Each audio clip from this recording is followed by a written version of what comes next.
जय श्री कृष्ण। बड़े घर की बेटी। क्या माँ, तुम तो जानती हो ना कि श्वेता बड़े घर से आई है।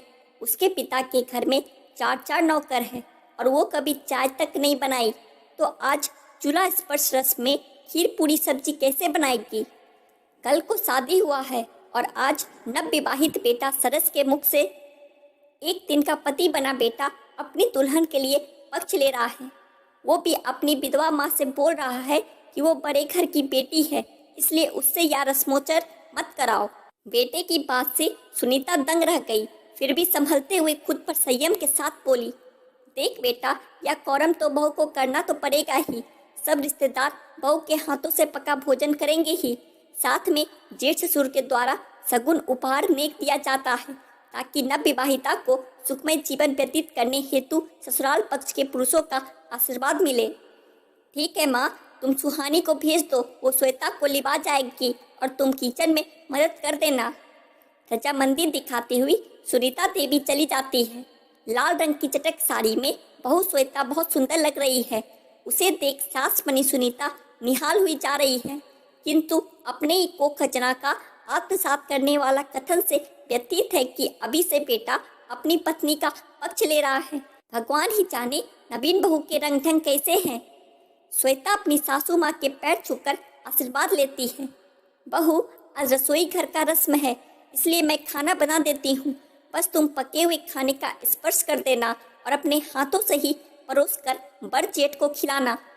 ऐसा करो, यहाँ स्टूल पर बैठ जाओ। कहकर सुनीता झट से उबले हुए आलू को छीलने लगी और सुहानी को फ्रिज से दूध निकालने को कहकर जैसे ही मूर्ति है।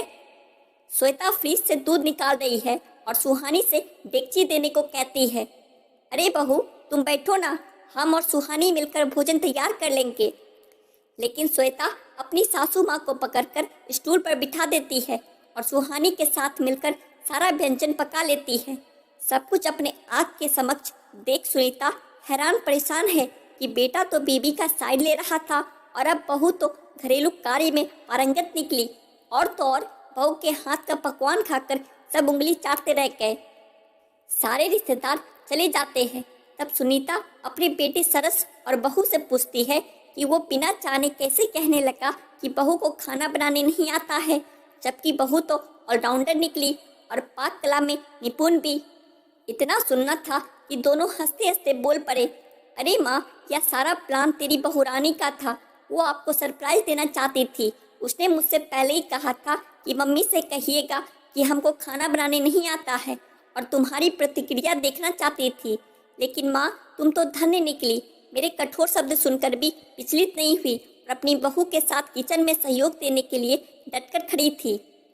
हाँ माँ, आप बहुत अच्छी और नेक है, कहते हुए श्वेता गले लग जाती है। सुनीता का मन भी अतिरेक खुशी से खिल हो उठा। आशा करता हूँ आपको एक छोटी सी कहानी अच्छी लगी होगी। ऐसी और कहानियों के लिए हमारे चैनल को सब्सक्राइब करें। धन्यवाद।